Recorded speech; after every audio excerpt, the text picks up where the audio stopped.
Thank you so much, everyone, for your warm introduction. And now I'll be glad to introduce the expert. She's logging in. And for this month, we are very honored to have with us Monica Perez. She's the Global Partnership Manager of ClearSale. Monica focuses on building a strategic community of trusted partners who are passionate about helping merchants succeed in today's challenging e-commerce environment. And hi, Monica. How is Hi, everything Hazel. there? Hey. Everything is good. Thank you for asking. Okay, welcome you to the webinar today. And is there anything that the audience can look forward to in this webinar? Absolutely. The audience can look forward to learning a little bit more about what the state of e-commerce fraud is currently and how can we help block fraud, but in the process not affect that user experience. So we're going to talk a little bit about how that's correlated. Okay, thank you, Monica. And I'm sure the audience is now much looking forward to what you are offering us today.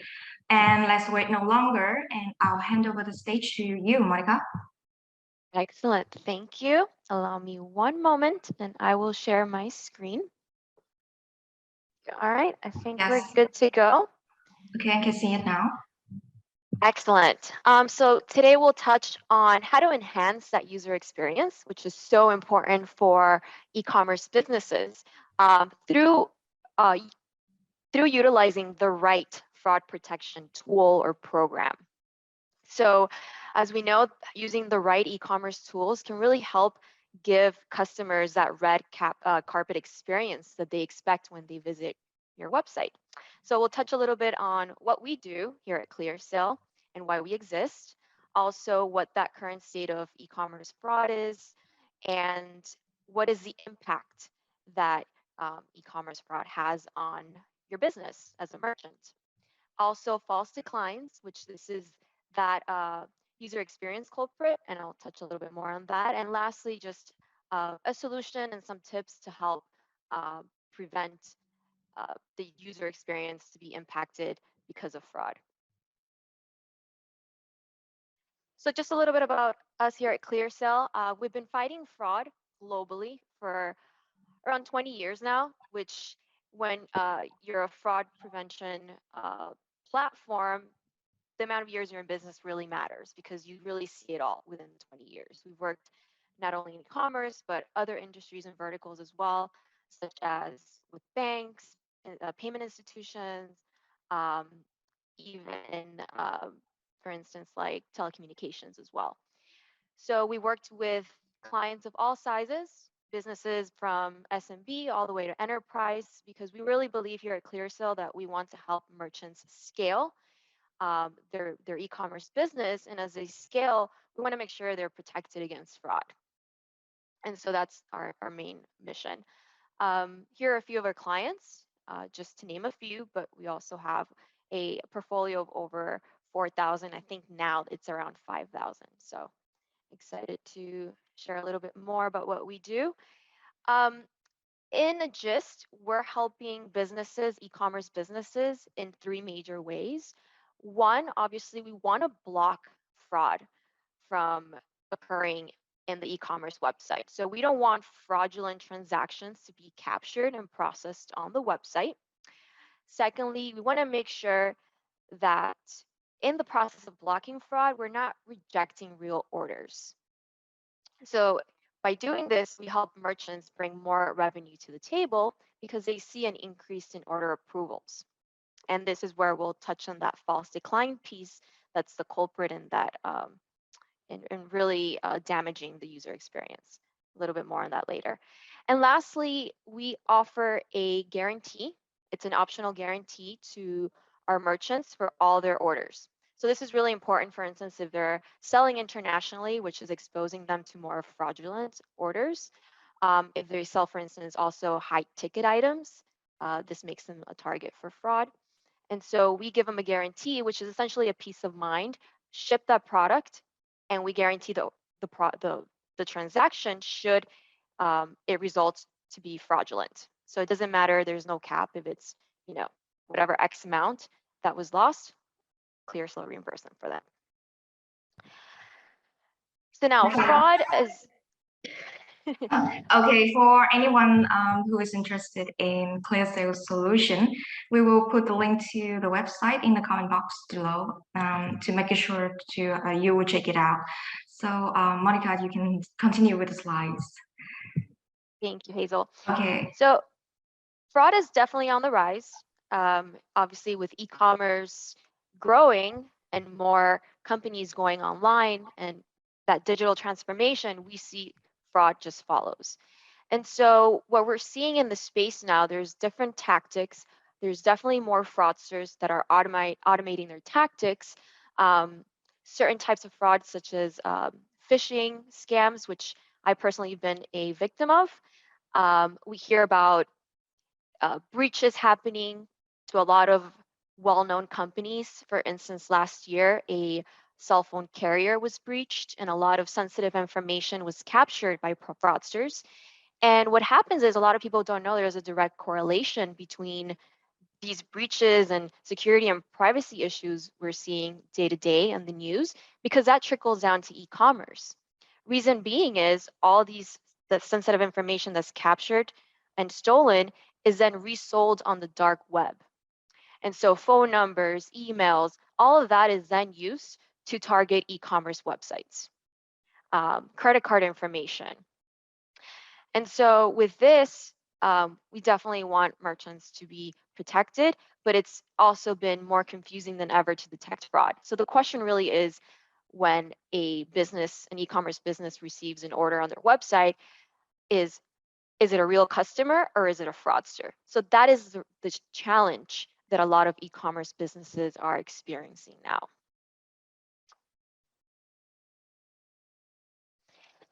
Now, there's kind of an irony happening in this space because solving one problem leads to another.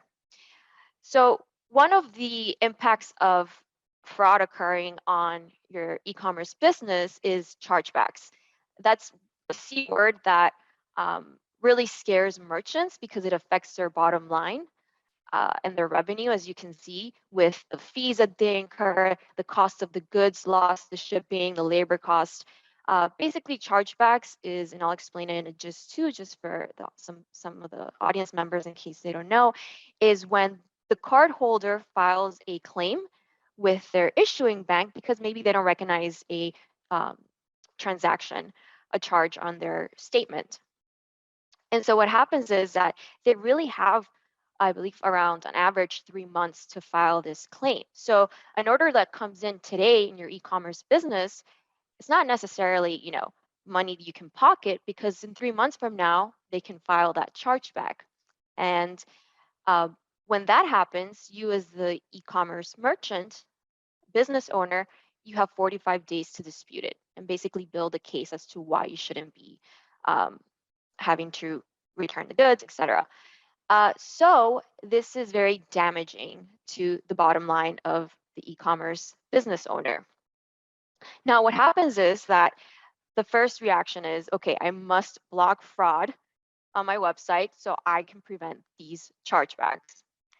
And then let's decline anything that's suspect. And so that's why what's happening right now is that credit card processors are tightening their fraud filters to prevent these chargebacks for merchants. So anything that's, even slightly suspect, they're going to decline. And so this is the result of that response, which is the false declines we see on the right side. And what we see is false declines is even more damaging to the business, the e-commerce business, than even chargebacks, because ultimately it will damage that user experience. As you can see here, lifetime value of the customer, because they won't shop again on your site, most likely. Also, the brand reputation damage, and obviously the loss of profit for that potential sale. Not to mention losing them at the point of checkout and not converting that client because of a false decline, and wasting those digital marketing dollars that it took to attract them to the website. So I love this iceberg analogy as another way to look at it, and we'll tie some figures in terms of revenue loss to chargebacks and false declines. So chargebacks, we're seeing around $9 billion in loss of revenue globally for merchants. And that's the top of the iceberg because it's the direct impact. They see this directly on their statements with their payment processors, they're inquiring the fees. But what you don't really see is at the bottom of the iceberg is the false decline piece. And as you can see, it's even more impactful because of everything we mentioned with the lifetime value of the customer and the loss in revenue of the potential order. So it's estimated that it's even 13 times more damaging in terms of revenue loss than chargebacks. But what's even more damaging is the poor user experience that you will be providing to your consumers. And this is and it's invaluable. There's really no amount of monetary value we can tie to it because it's just that's what we always try to protect on our websites, and it's invaluable to really damage that user experience. And that's what we're going to touch more on today: how to block fraud without affecting the user experience and using a fraud program that's really going to enhance that user experience. Now, most of us at some point or another, I know I've received it personally, have received this error message when trying to complete a payment on a website while they're online shopping. So I ask the audience, as a real customer trying to purchase something on a website, how would you feel? And how have you felt when you received this error message? I know I would feel embarrassed or just outright leave the website. And so some of the findings from a recent industry report that we've just published is that 82% of consumers find that false declines are embarrassing and aggravating. 82, which is not, it's not a surprise, but that shows how that user experience is affected by declining a client and an order falsely. And then even more so, 42% won't even retry the order a second time or attempt the order a second time after it's declined. So that goes back to that revenue loss and lifetime value of the customer. Now, like Lit Extension, we work with many platforms, but just to show as an example, I'll be using Shopify just because they have excellent support forums. And here are a few screenshots of some of the posts that you see on their forum. And as you can see, I'll read one here. My customer tells me her card has been declined. No further reason given. I know this is not fraud. I'm pretty sure she knows how to put in her details. Does anyone know about common reasons why this might happen? Now, this business owner was very lucky that the customer reached out to them because typically they don't. They just leave the website and go to a competitor, and there you go, customer that's lost. So it is an issue, false declines, and we definitely want to address them. Now, a little bit more about the impact of false declines. We've seen, and this is based on that industry research, roughly around 30 to 65% of orders that are rejected are actually good orders. So think about how much money as a business owner you're leaving on the table. So yeah, it's very important to, if you're not tracking these metrics, to track how many declines to start you're receiving monthly on your website.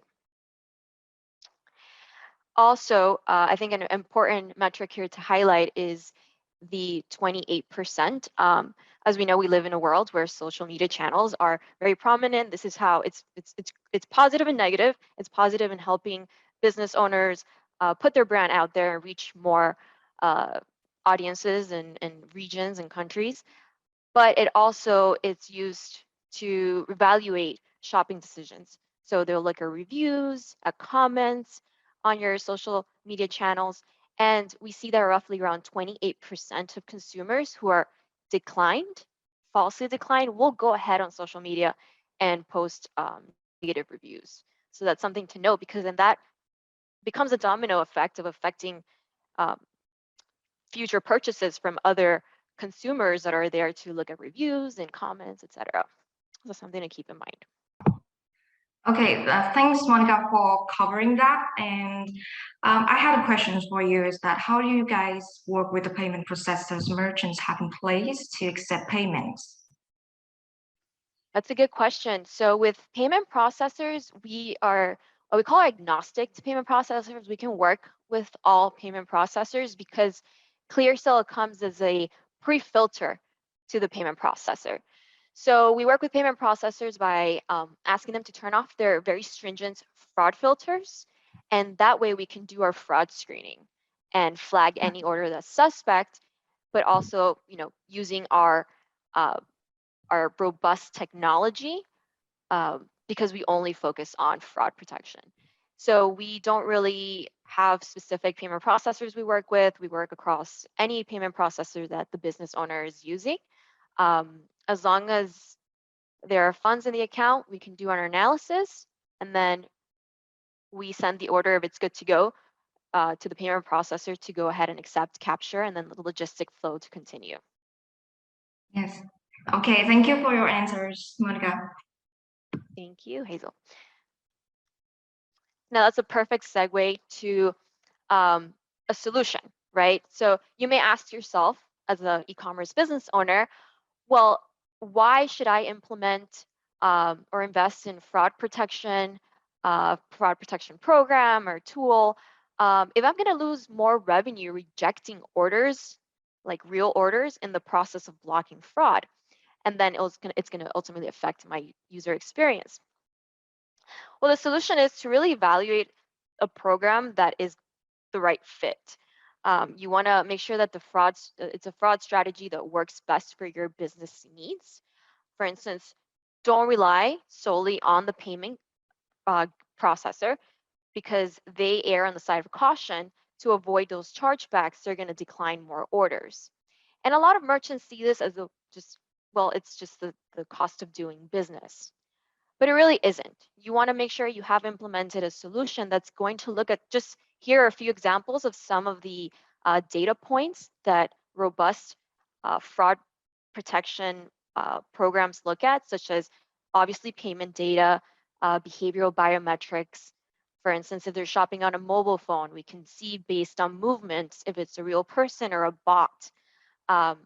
Purchase history, like historical information. This is where that 20-year of experience comes into play as a fraud protection platform. And then you also want to balance that with some human intelligence because that's really going to complement the technology and feed the right information to it. And so that's basically the best approach to making sure that you're not avoiding the problem, which is fraud that's happening. You want to block that fraud and address it and protect yourself as an e-commerce business owner, but at the same time have a solution in place that's going to find reasons for you to accept more orders versus reject more orders and not affect that user experience. Now, we understand that false declines is something that is very difficult to determine. So you receive declines on your website. How do you know they're being falsely declined? So here are a few tips that I recommend to start off with to determine if maybe there is a false decline issue happening on your site. This way we can enhance that experience by bringing in the right fraud program or reevaluating whatever fraud strategy you have in place. So one, definitely 100% analyze all the declined orders on your website and evaluate how those decisions were made. So even if you have to contact your payment processor, do so and say, what were the reasons? Was it something simple like billing not matching shipping address?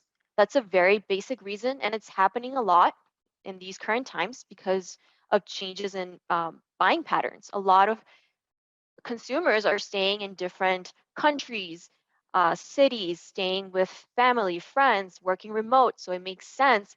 And that trips up a lot of these payment processor systems. So if you're relying just on the payment processor, definitely take a look at your declines. Second, review customer complaints. So if you have a chat system in place on your website, if you see that a lot of your customer representatives are receiving chats regarding payment not going through, being declined, that's a clear indicator there's an issue there. Also social media, of course, around 28% will express their, their negative experience. Third, ask your payment vendors for reports. Ask them, and that'll give you more insight into the declines. And then if you really want to go above and beyond, you can create control groups, which basically you can see a batch of orders that are declined and evaluate those versus going through all of them. So that could help kind of lead into the right direction. And so just a few takeaways, if there's anything the audience has learned today from the presentation, and I hope there are a few little nuggets of information.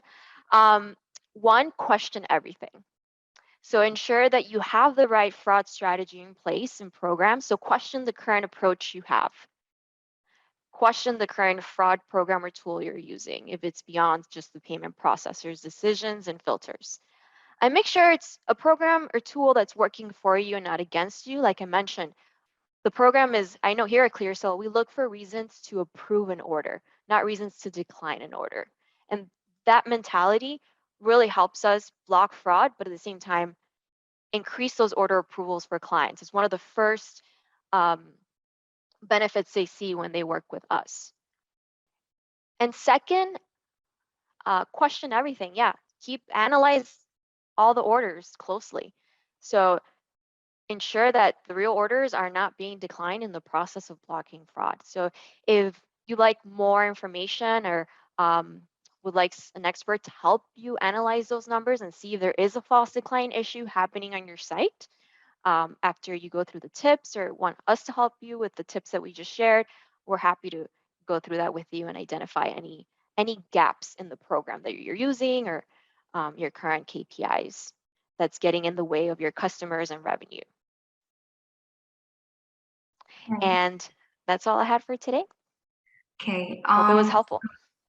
Yes, thank you, Monica. So since reducing fraud is actually a kind of balancing act in e-commerce, and you also mentioned the irony between chargebacks and post decline. So how can merchants evaluate the right fraud strategy for their business? In order not to turn away the revenue.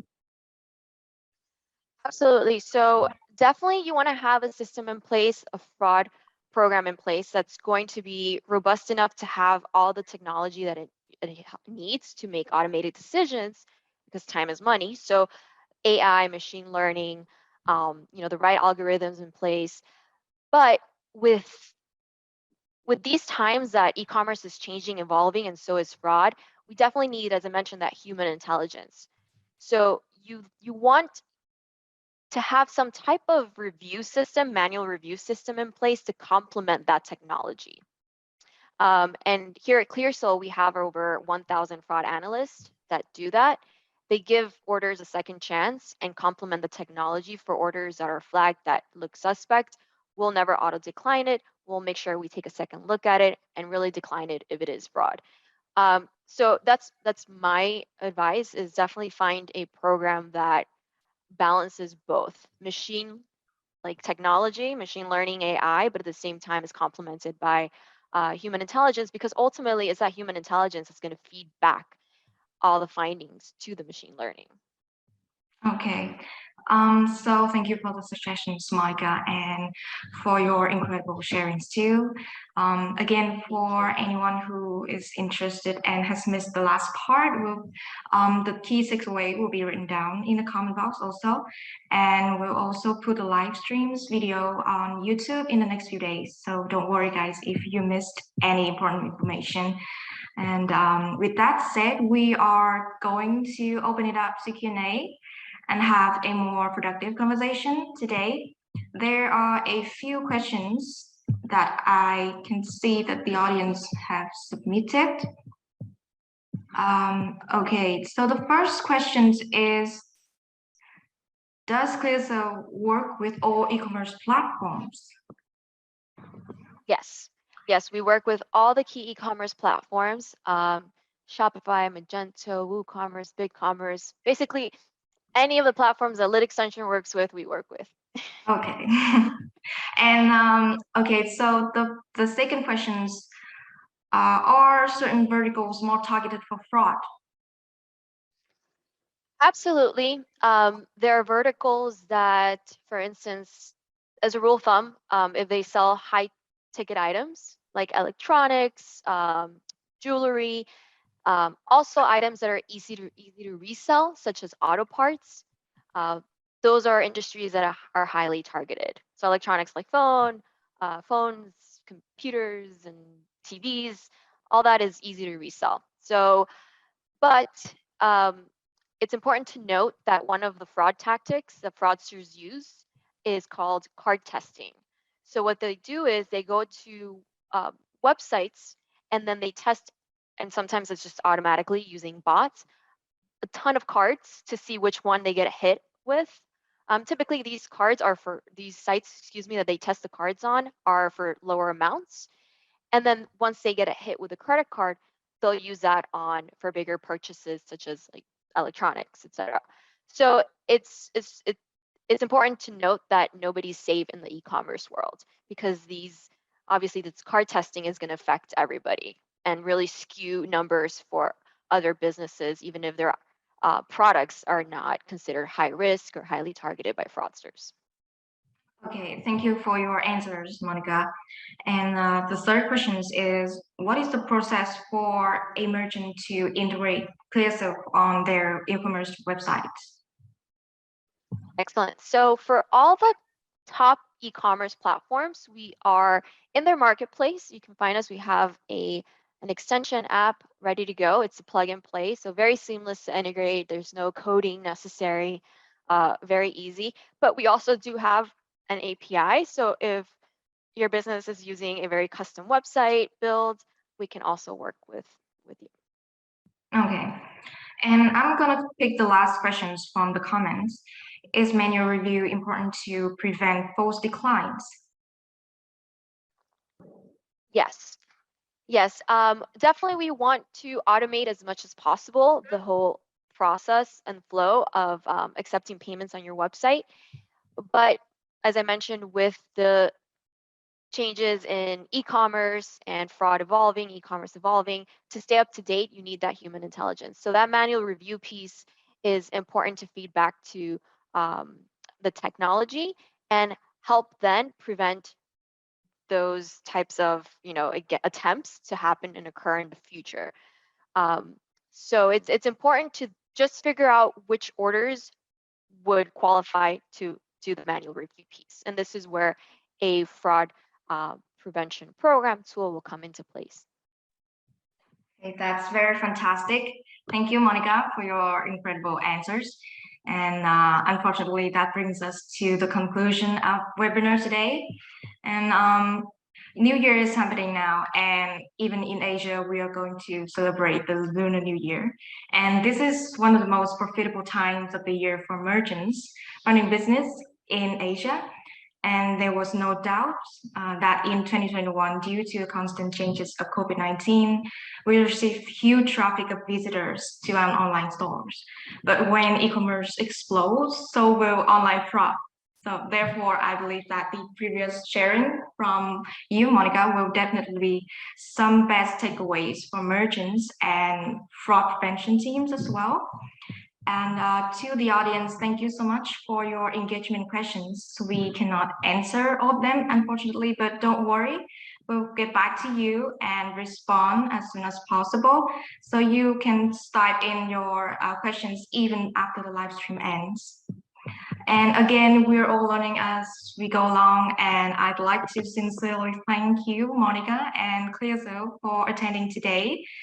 I would very much encourage everybody to go on websites, ClearSale websites, and take a look at their incredible fraud protection adventure. And do you want to say any last thing to our audiences before we end this webinar, Monica? Thank you, Hazel, and the Lit Extension team. Okay. As you mentioned, Hazel, yes, we'll be including a link. If you'd like more information, please feel feel free to fill out the form and we can assist in any way. But yeah, my last words are just make sure that you're questioning everything. Question everything, all the tools you have in your e-commerce business. I think as a business owner and your team, it's important to make sure and constantly know that you're using the right tools and evaluate them, whether that be fraud prevention, SMS, marketing, whatever it may be. Always question them, and make sure that they're working for you and not against you. Okay, that's great. I would like to thank you all for spending time out of your busy day and staying until the end. Thank you, Monica, for taking the time to present very fascinating insights to our audiences today. And we very look forward to seeing you all in the next webinar.